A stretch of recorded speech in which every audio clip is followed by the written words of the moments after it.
Let's look a little bit at the progression of bloom and eventual fruit set on this beautiful young Wixon. It's actually not young, small. These trees were grafted in 2008, so they're fully mature, but short in stature. So you start out and you have what's referred to as pink bud. I think it's self-explanatory. You have buds just starting to push, showing a little bit of color. In the case of apples, it's pink. And you might notice in looking at this and other apple flower clusters, apples have compound fruit buds. That is, they put out 2 to 6 flowers in each site, which is great because you have a greater chance of pollination, which is also kind of a pain because you need to come and thin down to one apple, thin down to one apple, thin down to one apple, and on like that. And the labor involved in thinning, especially when you have a heavy fruit set, can be considerable, but it's got to be done for quality apples. So you've got pink bud, and then the blossoms open, and you have a cluster like this, more rather than less open. Another one down here, and available for pollination, calling all bees. And then you get to this further stage here where, we've got one that's still open, but you can see we're at petal drop here. And one thing you can, and then even more petal drop here. And one thing you can do, because you're an anxious grower, all growers are anxious, do I have a crop? What's the set? When you get to petal drop, you just come along and you just flick the individual fruitlets out. And if they stay, you're good. If not, there's much weeping and gnashing of teeth. So flick, flick, flick, flick, flick, flick, flick, flick, flick, flick. I got a whole lot of thinning to do in a couple weeks. It's much more effective to do your thinning earlier because you're just directing more resources into fewer fruit. It's much more practical to wait a while until the fruit get maybe thumbnail size to facilitate the physical ease of flicking them out. Well, what the hey? Why thin? Well, there are a number of reasons. It's multifactorial. It's a little complex and compound, but you ought to do it. If you let too much fruit set on a tree, you'll get small, crummy apples. Not really a commodity you want to go after. Also, each of the apples has 5 seeds internally. These seeds put out a plant growth regulator that saturates back down into the fruit bud, and fruit buds on apples live for a number of years. And it sends a chemical message, which is, basically, don't make fruit buds next year. So if you let too much fruit set on a tree this year, you're going to fall into what's called an alternate bearing pattern. Heavy fruit year, light fruit year. Heavy fruit year, light fruit year. And once a tree gets established in that fashion, it's hard for you to horticulturally get it to come out of that alternate bearing pattern. So be preventative in that regard. The other thing about too many fruit too close together is, in addition to small crummy apples, not a big market for that, is that any place that a fruit touches, it's a perfect spot for one of the primary pests of apples, the codling moth, to come and lay their eggs in there because it's protected from predators. So in a nutshell, assess your crop, your fruit set, and thin, thin, thin. All right, right now we're going to take a little look-see at a Mutsu apple where the flower petals have dropped and fruit has hopefully set. Let's look right here. Apples and pears have compound buds. That is, they issue a cluster of leaves, a cluster of flowers, and right in the middle you see a short vegetative shoot.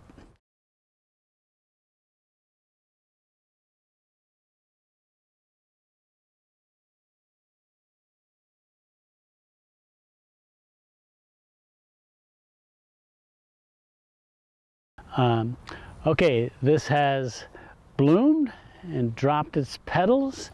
We've got 1, 2, 3, a half a dozen or so expressed flowers, and we want to know what's the set.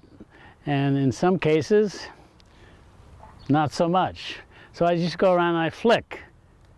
Nope, nope, yep, yep, yep, yep. So, 2 or 3 out of the 1, 2, 3, 4 out of the 6 or 8 have set.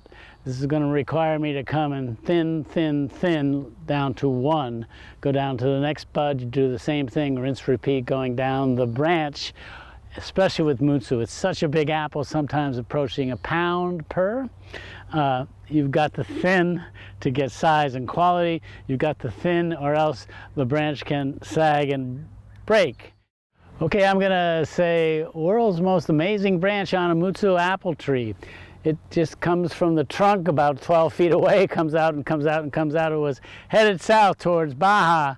I did a cut here to stop it from growing more, and then to keep it from sagging and breaking, I took my spade and plunged it in the ground here to prop up this branch.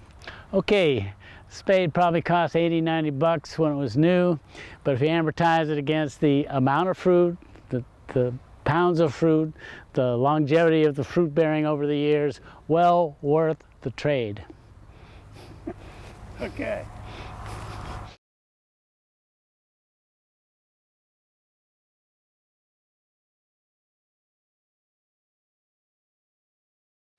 Recently we were looking at the breakout of dormancy and the bloom, and what a prolific bloom it was of mutsu apples, but they weren't ready to thin. Here we are with a nice young 2-year-old Hudson Golden Gem apple, maybe one of the best, the sweetest, the highest flavored of all the russeted apples, one of my faves, yeah.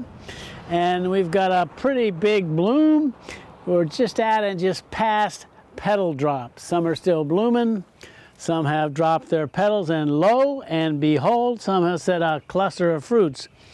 In this instance, 1, 2, 3, 4, 5, 6, 7, 8. Not atypical for an apple which has compound fruit buds. That is, they will set a cluster of apples, 2, 6, 8 variously, and they also will have a little short vegetative shoot. The emphasis here, though, is on fruit. And one thing that needs to be done is you always wish for a heavy set, and then when you get a heavy set, you wish you didn't get such a heavy set, because you've got to thin. With a heavy set, as it looks like we're going to get on this in these trees here, you need to thin both early and aggressively. And thinning is a regulatory activity and a really necessary one in a reasonable short time window. When the fruit is about pinky nail size, it's time to move in. And it goes to a principle basic plant physiology about resource allocation. That is, what is the flow of water and nutrients from the soil up and throughout the tree and to the fruit? You want more flow through fewer outlets, and by outlets I mean the number of apples that you will keep on the tree. So you don't want this. What you want is to thin down to 1 apple per cluster, and that'll get you big apples. Yeah, I mean, you could ask and answer the question, do you want 100 on a full-size tree, say 100, 150 10-ounce apples in the case of the mutsu, or do you want 300 4-ounce apples? And there's no need to answer my rhetorical question here. You want the former, not the latter. So you want a moderate amount of good-sized apples. Thinning down to 1 accomplishes that. You get a big apple. That's good. You also get sunlight on all of the apple, and sunlight encourages color and also brings up sugar and nutrition in the fruit. So it's a pretty simple manual procedure, and yet there's some dexterity and skill, fine motor stuff involved. Let me just note, sadly, maybe, I don't know, conventional fruit growers use sprays to thin. They chemically thin their fruit. Unfortunately, well, fortunately it saves them a lot of labor. Unfortunately for all of us, they use dilute types of different insecticides. So you're having a deleterious, you achieve your aim, thin the fruit, minimum labor, but you're having a dilatory effect on winged insects, particularly honeybees, the environment, and perhaps us. So I'm going to thin this. I come to this cluster here, and generally you keep 1, and generally you keep the biggest ones. If you can't tell, it doesn't matter, just keep 1. So I'm going to keep this center apple here. I'm going to grasp it. I'm going to take the others and flick down and away, down and away, down and away. Obla-dee, obla-da. Life goes on. And I'm actually going to keep this outer one. It's a little bit bigger than that. Went from 6 or 8 to 1. Immediately the flow of water and nutrients will go into this single apple here. And it's a very satisfying thing when you finish the laborious task of thinning. And that is within a week or two, you just see a noticeable jump in the size of the apple. Life is good in the orchard.